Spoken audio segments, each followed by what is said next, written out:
Hello everyone, I am Dr. Vamangi Goswami. Today let us learn about a new topic in stereochemistry, that is presence of optical activity in absence of chiral carbon. In this video we will study about allenes in details. This topic comes under Gujarat University syllabus BSc Chemistry semester 5, paper number 301, unit number 1A. So let us start. So to understand stereochemistry of allene, we have to understand the Barker and Marsh hypothesis first. As we all know, if any compound is optically active, that means it possesses one chiral carbon center. So chiral carbon center is essential for any molecule to become optically active. But there are some organic compounds which do not contain asymmetric carbon center. Even though they are optically active, the optical activity is due to molecular dissymmetry or symmetry. Hence, it is known as optical activity due to molecular dissymmetry. So, in presence of molecular dissymmetry, that molecule can be optically active in absence of chiral carbon. So, molecular dissymmetry is due to first absence of plane of symmetry, absence of axis of symmetry, as well as absence of center of symmetry. So any one of this symmetry is absent makes any molecule optically active even though they doesn't contain a chiral carbon. So here we have to study three molecules, that is absence of plane of symmetry, axis of symmetry, center of symmetry, that includes these three molecules, that is allenes, biphenyls and spirans. So let us learn allene in detail. So first of all, let us understand what are allenes. So to understand allenes, we have to understand the type of double bond present in any structure. So double bonds can be arranged in any structure in these three manners. First is conjugated system. It is also known as alternative double bond. So alternative double bonds are present. Isolated system, that is double bond present are far away to each other. Third one is cumulated system, that is only one carbon possesses two double bonds. So those structures are known as cumulenes. These cumulenes can be divided into two parts, even cumulene and odd cumulenes. In even cumulenes, number of double bonds are even in number, while odd cumulenes has number of double bonds are odd in number. So here first member of even cumulene is known as allene. So the structure of allene is CH2 double bond C double bond CH2.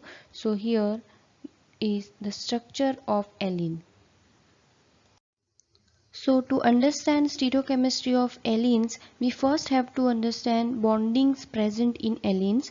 So here the central carbon is sp hybridized while the terminal carbons are sp2 hybridized.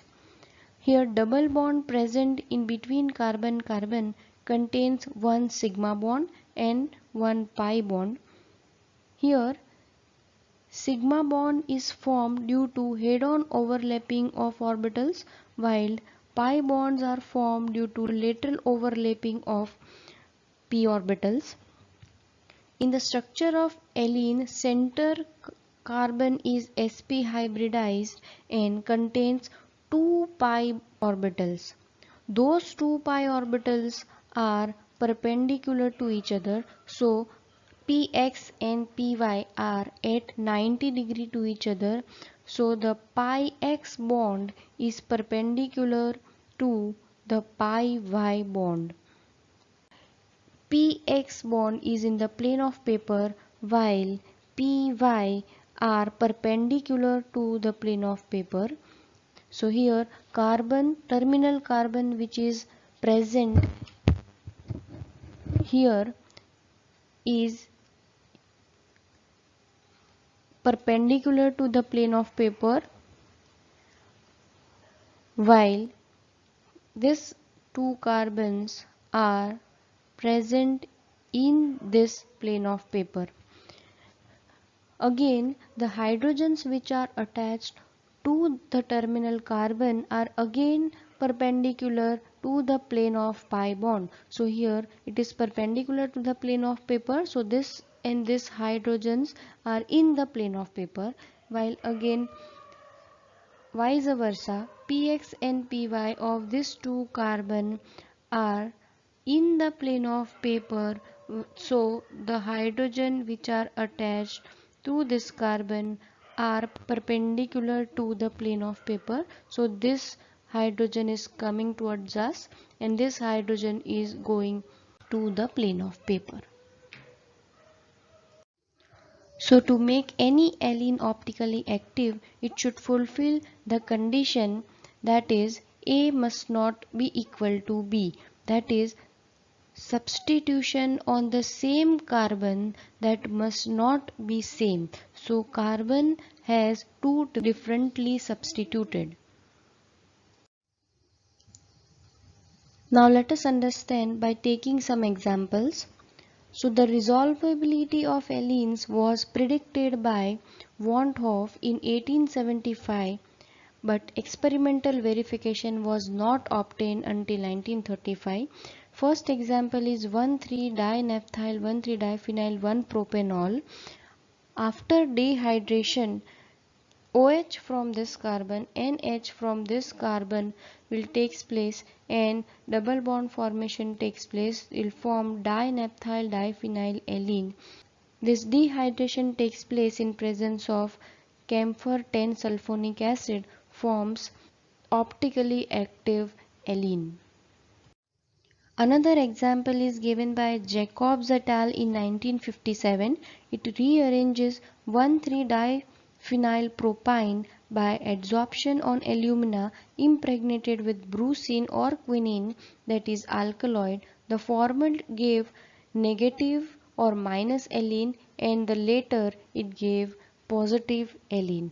So here triple bond, carbon-carbon triple bond after reaction in presence of Al2O3 and alkaloid brucine or quinine, it forms carbon-carbon double bonds and form optically active allene.